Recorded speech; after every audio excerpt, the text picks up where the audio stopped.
ससुर जी के बगिया में दवाना मड़ुआवा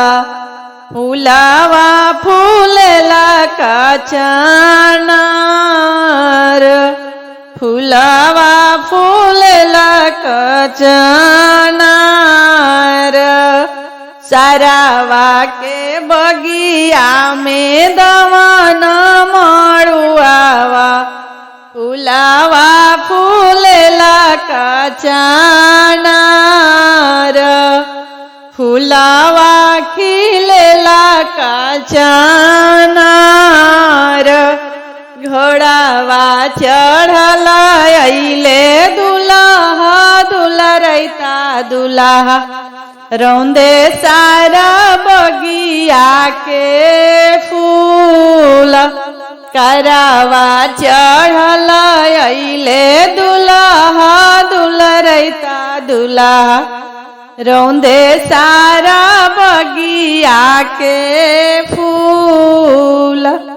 तोड़े सारा बगिया के फूल चिट्ठिया जे लिखले बेटी के पापा देवे के बेटा के पापा हाथ देवे के बेटा के पापा हाथ बरजीनाए साहेब अपनी लाला नावा रौंदे सारा बगिया के फूल बरजीनाए साहेब अपनी दुलारुआ रौंदे सारा बगिया के फूल तोड़े सारा बगिया के फूल चिट्ठिया जे लिखले समधि बेटा के पापा सुनी समधि बचन हमार सुनी समधि बचन